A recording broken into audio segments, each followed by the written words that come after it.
नमस्कार दोस्तों, आपका हार्दिक स्वागत है बिब्लोफाइल डिजिटल सेंटर पर। मैं दिनकर राणा फिर हमेशा की तरह आपके लिए मॉक टेस्ट सॉल्यूशन लेके आया हूं। देखिए पहला क्वेश्चन क्या है बच्चों, संगमरमर का रासायनिक नाम क्या है। संगमरमर, what is chemical name of marble. तो इसे बोलते हैं कैल्शियम कार्बोनेट। बच्चों क्या बोलते हैं, कैल्शियम कार्बोनेट हम इसको बोलते हैं। जो डी आंसर हमें दिख रहा है, आंसर हमें क्या दिख रहा है बच्चों, डी आंसर यहाँ से हमें दिख रहा है। कैल्शियम कार्बोनेट का जो फॉर्मूला होता है वो क्या होता है बच्चों, CaCO3।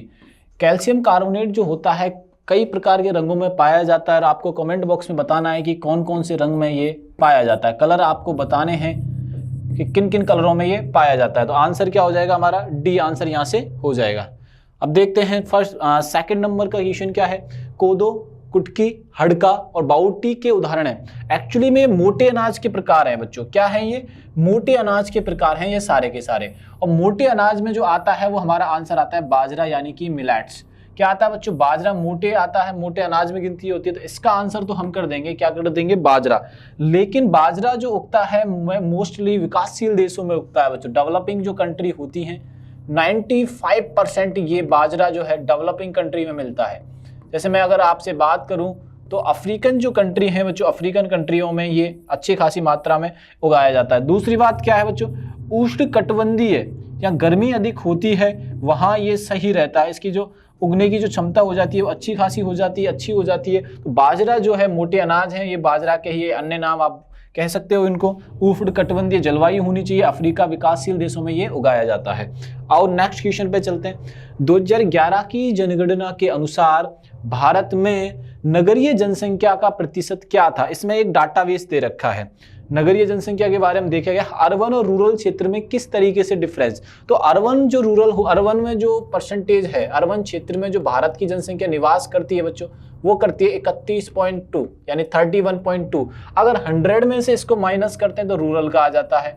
तो रूरल का जो परसेंटेज आता है वो आता है 68.8% बच्चों। तो आपसे पूछा जाएगा कि अर्बन क्षेत्र में भारत की कितनी जनसंख्या निवास करती है, 31.2 निवास करती है। आपसे पूछा जाएगा कि रूरल में कितनी निवास करती है, तो 68.8 करती है।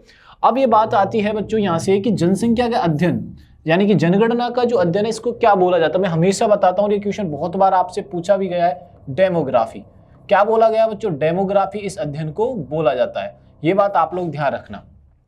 डेमोग्राफी यानी जनगणना जो भारत में करवाई जाती है, जनगणना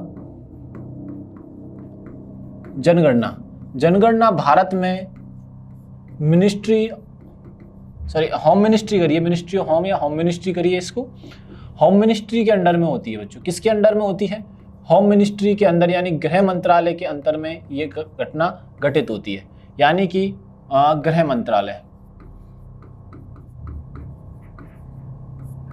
मंत्रालय के अंडर में ये कार्य होता है। जनगणना भारत की जो हो रही है होम मिनिस्ट्री करवाती है।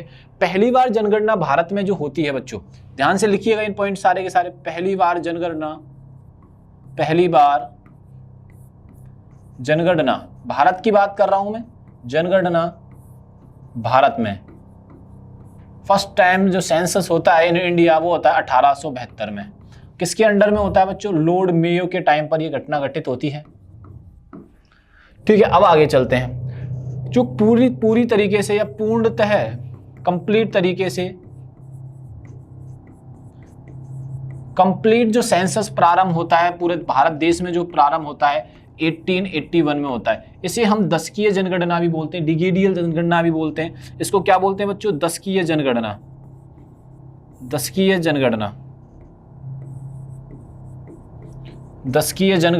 यानी कि डिकेडियल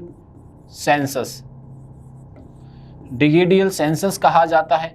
और कब प्रारंभ होता है, 1881 में। किसके अंडर में होता है, तो लॉर्ड मायो के टाइम पे, लॉर्ड रिपन के टाइम पे ये घटना घटित होती है। लॉर्ड रिपन 1881 में एक और घटना घटित होती है कि फैक्ट्री एक्ट भी लाया जाता है भारत में।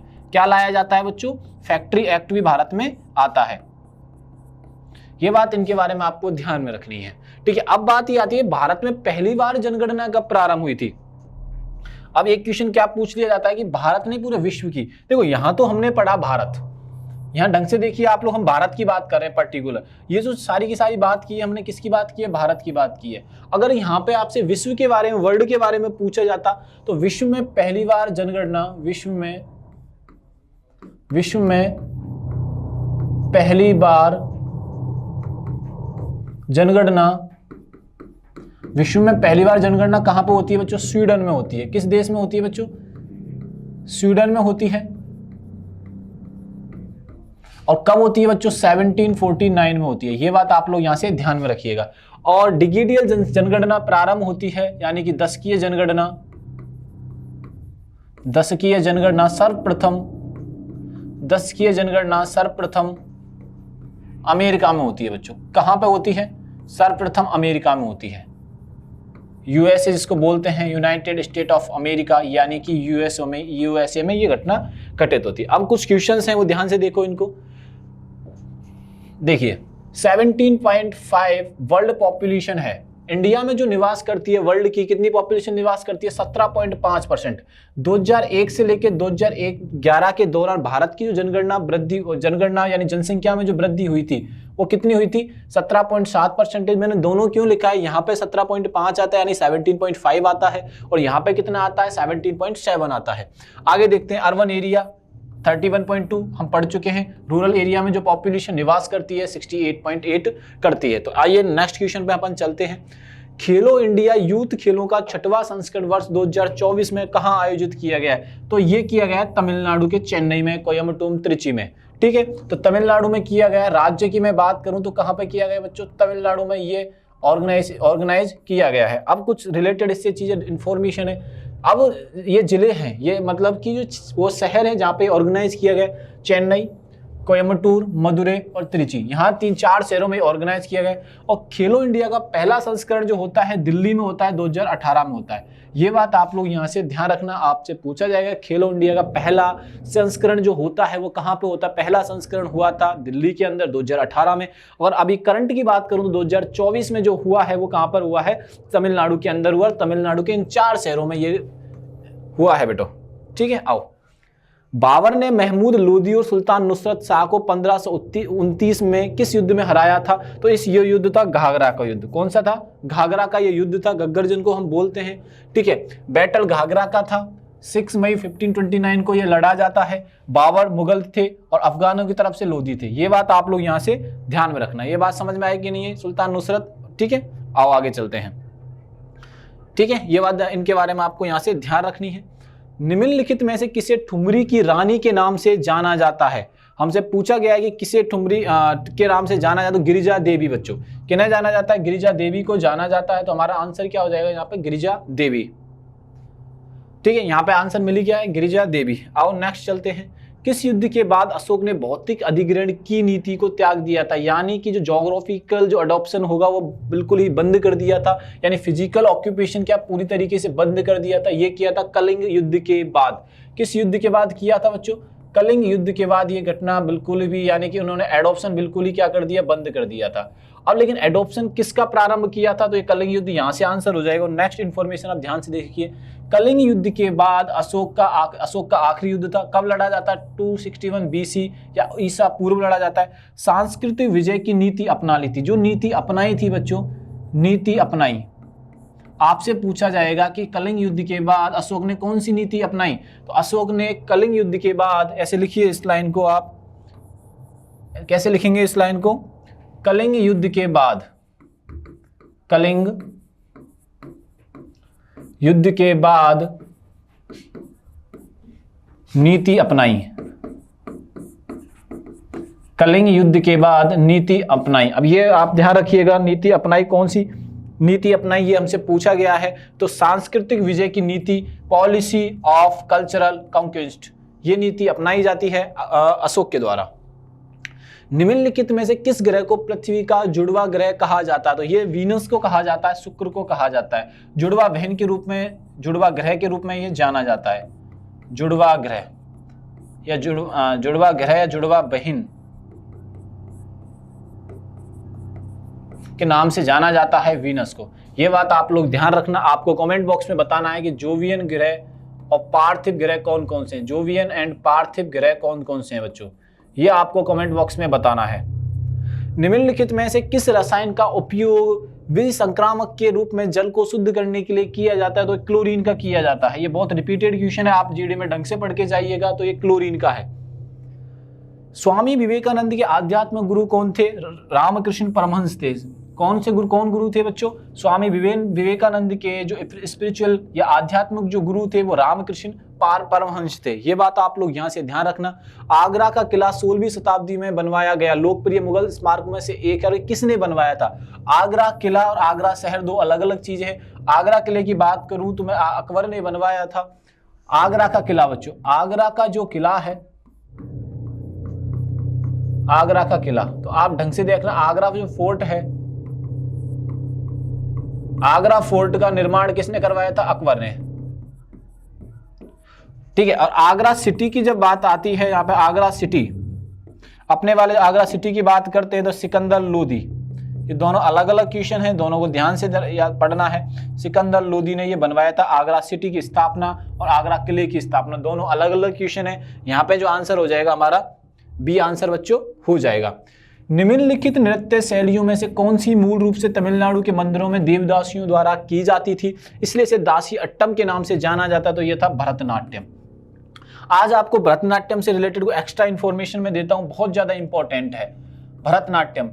भरतनाट्यम देखो फाउंडर अलग है इस नृत्य के, किस भगवान, और डेडिकेट किसी और भगवान को। जैसे मैं आपको बोलूं कि भरतनाट्यम नृत्य के फाउंडर कौन है, तो वो है ब्रह्मा जी।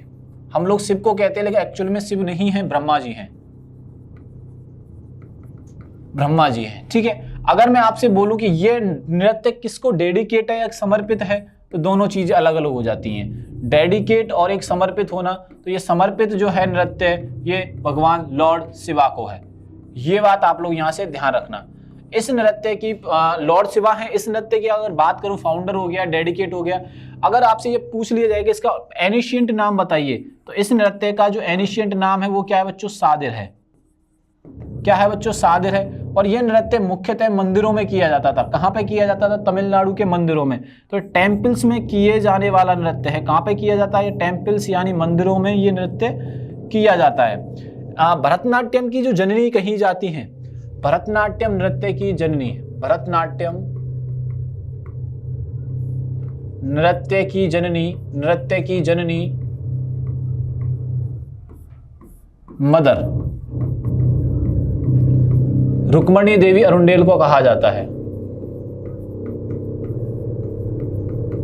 रुक्मणी देवी